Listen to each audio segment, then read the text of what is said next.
Yo, what's up, everybody? It's your boy Patrick. I'm here with another episode of the Bodyshot podcast, episode 7. And today, what we're going to do is that we're going to be recapping the UFC 253 event that happened last weekend, Israel Adesanya versus Paulo Costa. Because the main card was I didn't watch any of the prelims because there was no fights that really interested me on the prelims, but the main card was pretty good.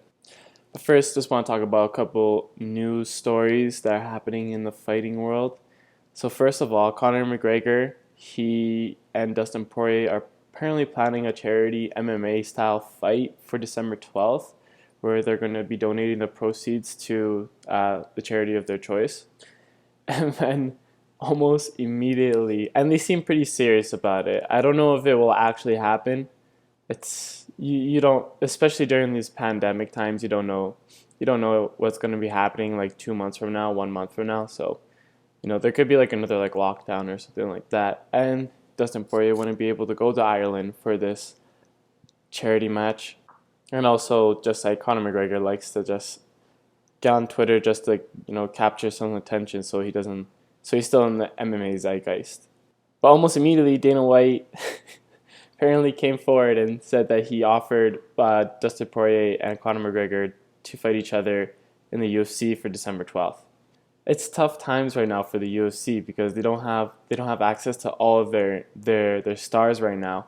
So especially a name like Conor McGregor, if as soon as like Conor McGregor and Dustin Poirier, that's like a card that's a really awesome fight to make, because Conor McGregor he started off a little bit more well-rounded, and then slowly he became more one-note. Like in the beginning, he was throwing a lot of kicks, spinning kicks. He was like really good on the counter. But now he's more like now he's just really only looking for the left hand, and most of his fights now. Whereas Dustin Poirier, he was a little bit more one note, a little bit more of like a swanger and banger. But now he has some of the better boxing in the lightweight division, and he's also a hard hitter, really good jiu-jitsu, and his striking is way better than what it was when he first fought Conor McGregor, for sure. So that is actually like a really interesting fight. And Conor McGregor, he sells all the pay-per-views, so I would actually like to see that fight.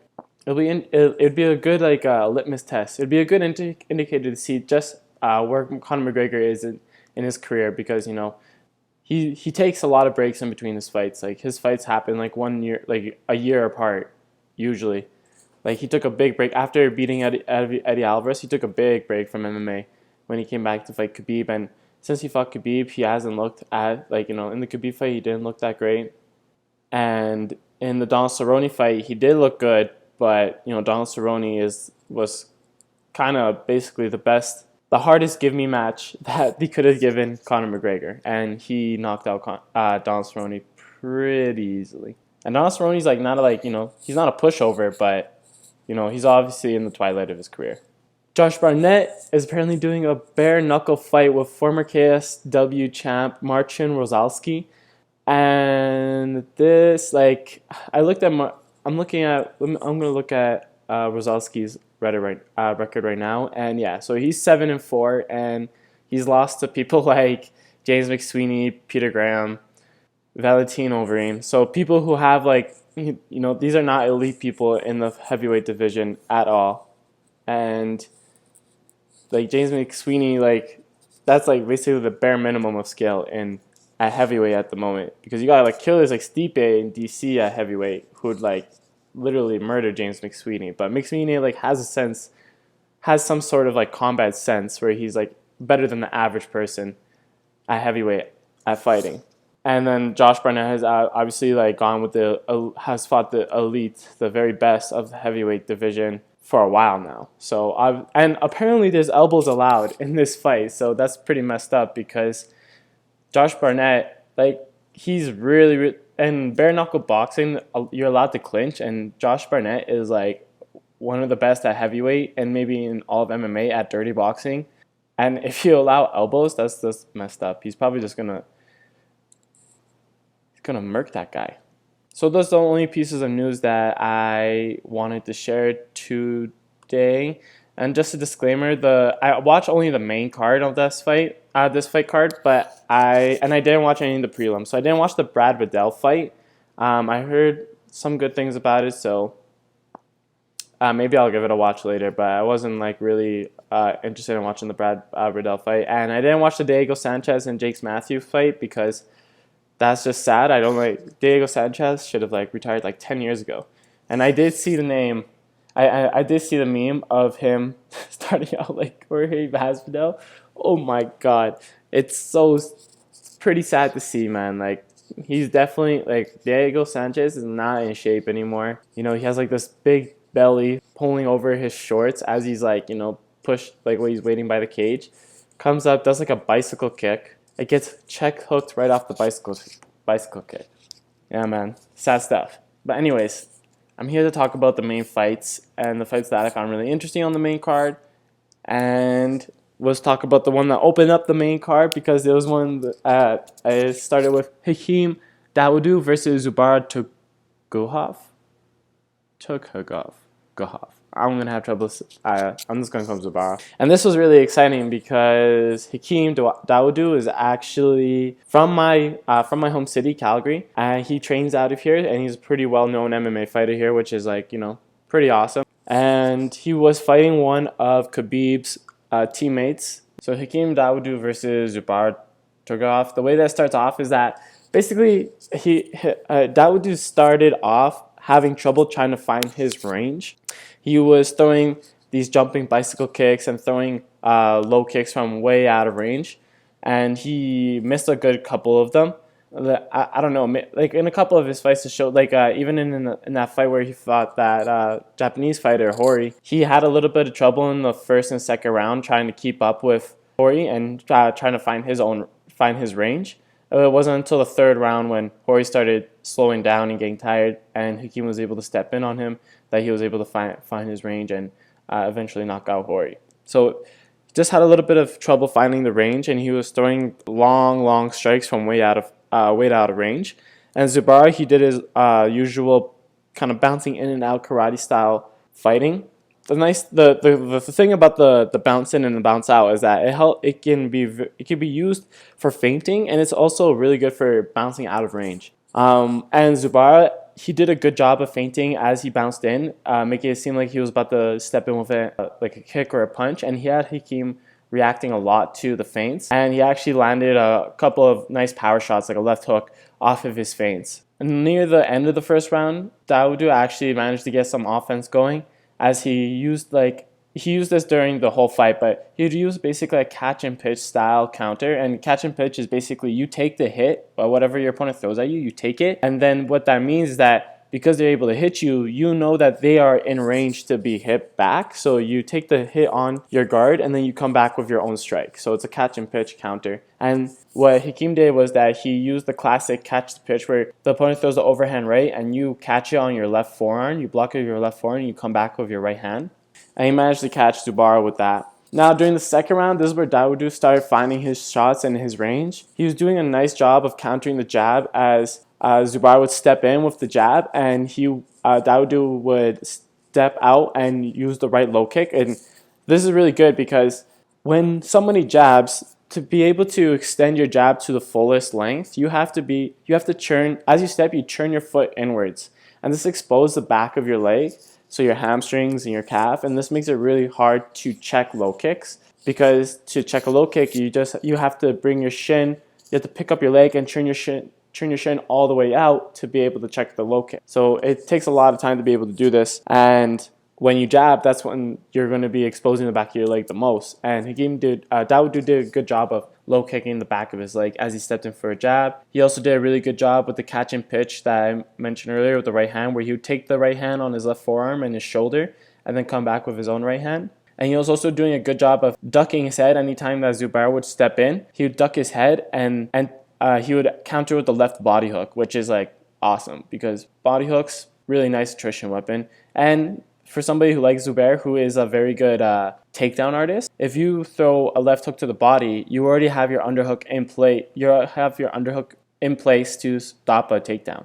Also, Dawodu's bicycle kick started landing, which is nice because it's like a nice long range weapon. If you can find the range for it and you dig it to the body, it's a really nice long range attrition weapon. Zubair ends up taking Dawodu down at the end of the round. He started doing the classic Dagestani techniques where like they grab like the Dagestani handcuff, where they're on the turtle and they're just reaching through to your arm and grabbing your wrist and folding you over the top of that wrist, so they're one up on limbs so they can start striking a little bit better.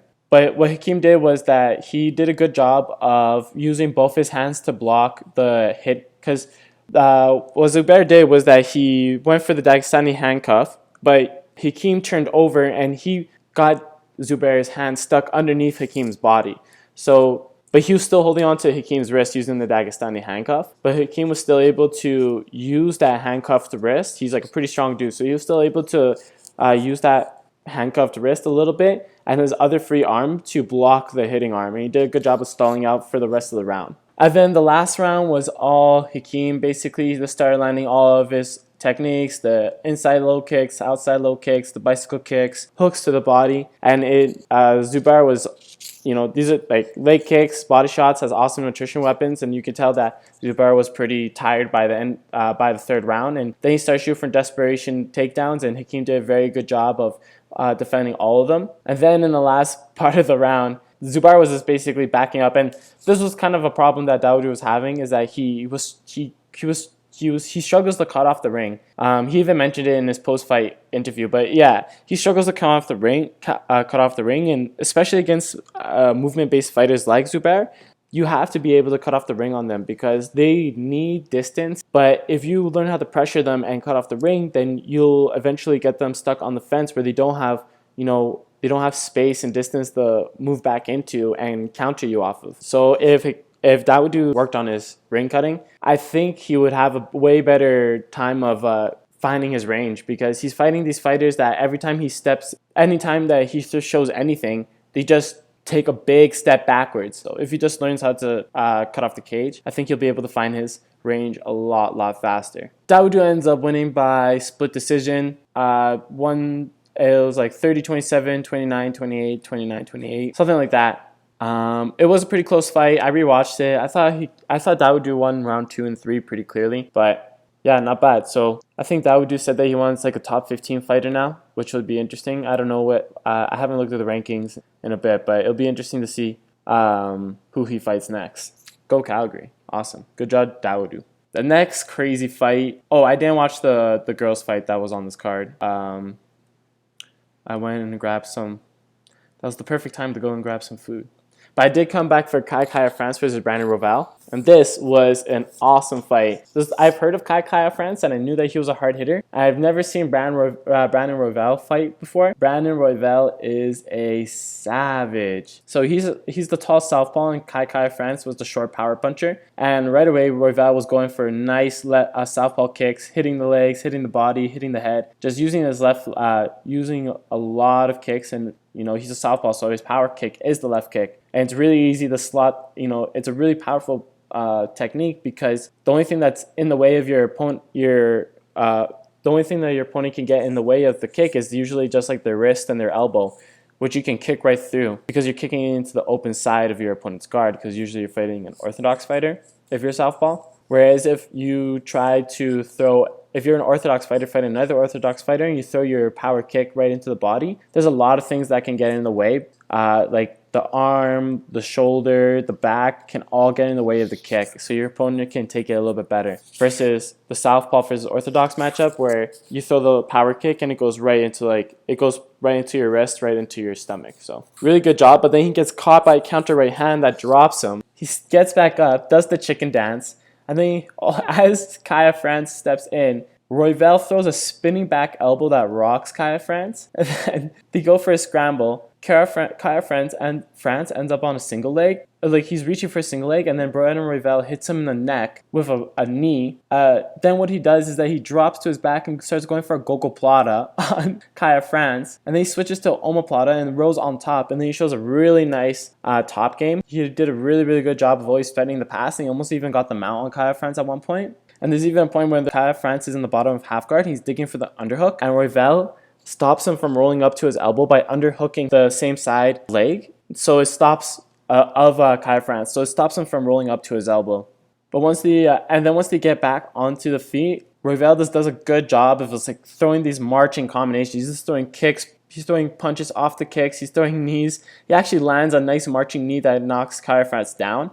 And then when the second round starts, it's the exact same thing. He just starts going for these marching combinations. He kind of looks like the combination between like Fabricio Verdum and He's like Donald Cerrone, to be honest. Like just marching forward, throwing these marching combinations, just kicks everywhere to the head, to the body, throwing knees, throwing like punches, and stepping down off of kicks into punches. It was just really cool to see.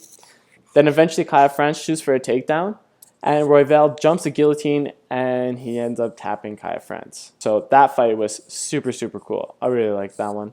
Next in the co-main event, we had Dominick Reyes and Jan Blehovich fighting for the light heavyweight title in the absence of Jon Jones. It's just kind of interesting how we got to this fight where Reyes ended up giving Jon Jones a really, really hard fight that a lot of people thought that Reyes may have won. And a lot of people were calling for a rematch between Jon Jones and Reyes.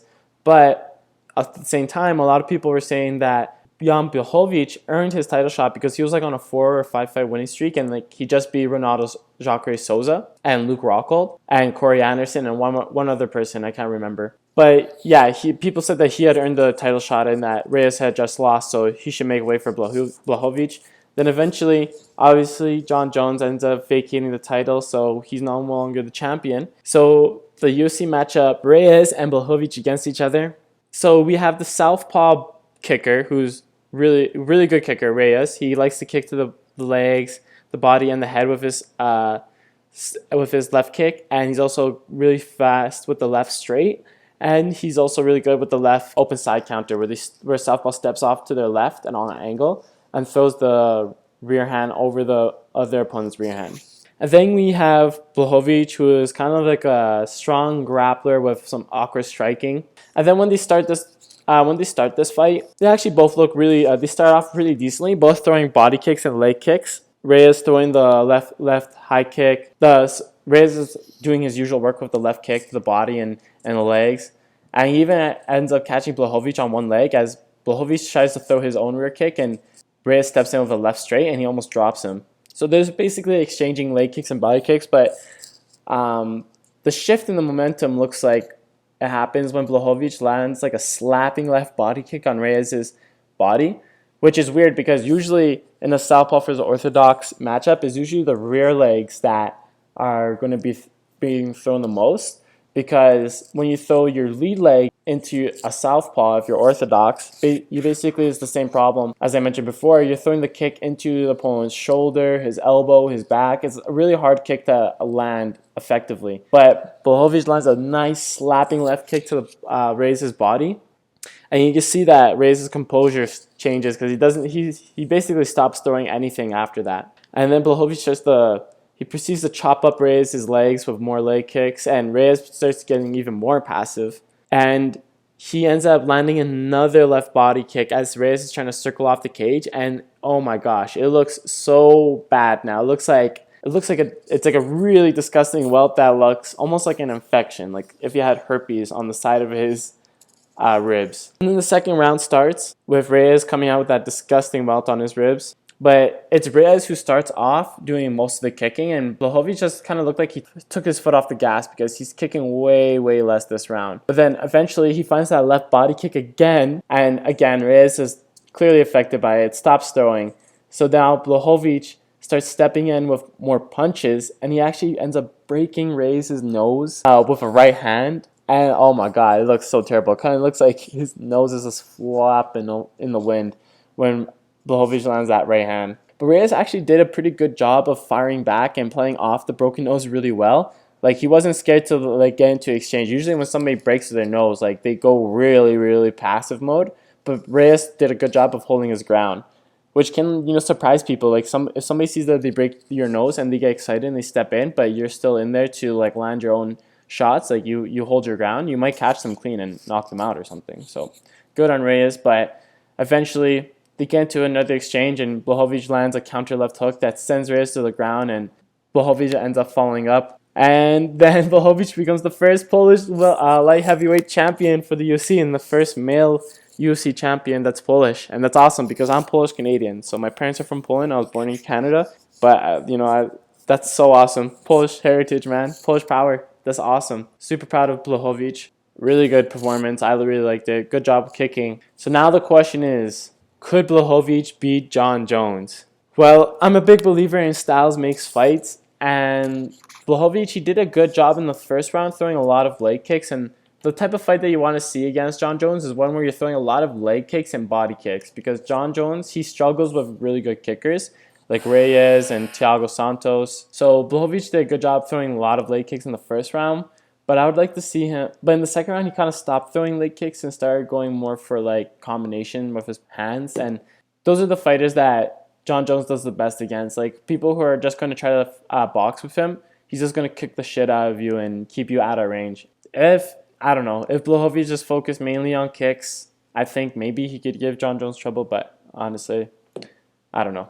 Now to the main event. Israel Adesanya versus Paulo Costa.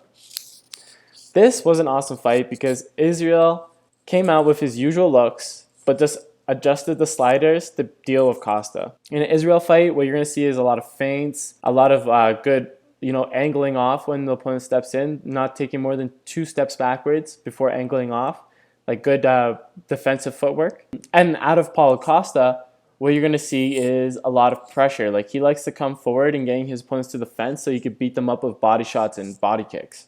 The thing is that Costa, he's good once he gets his opponents to the fence, but he's not that crazy of a pressure fighter. It's more that in MMA, a lot of people are really bad at like defensive footwork, and a lot of the strategy is that anytime somebody steps forward, you just take a lot of people just take a big step back, and they'll eventually run up onto the fence because they're not breaking off the angle as they step back. And then when Costa gets you there, his favorite thing to do is to beat up the body with body shots and throw heavy kicks and leg kicks until he overwhelms you and takes you out. What Israel Adesanya did, and one thing that Costa really loves is his right body kick. But the thing is that the last couple of people that he fought, they were also southpaws. And again, it's an open matchup, so the rear power kick is more open in those matchups than in orthodox versus orthodox matchups. So Costa's favorite technique is more readily available to him against southpaws. And so what Israel did is that he came out and he fought in orthodox to make that kick less available for Costa. Adesanya comes out in orthodox, and right away he starts using the low kick that City Kickboxing has now made the MMA meta, kicking the shit out of Costa's leg, and he's also showing a nice right oblique kick to Costa's lead leg, which is really nice against pressure fighters or very aggressive fighters, because if they step in and then you throw that nice long strike, oblique kick is a very long strike, it hyperextends their knees if they're going to push too hard into you, and that can damage their knees, which affects their movements. And even if it doesn't damage their knee, and it just stops them right in the track, because if they try to push through it, they're going to end up hyperextending their knee.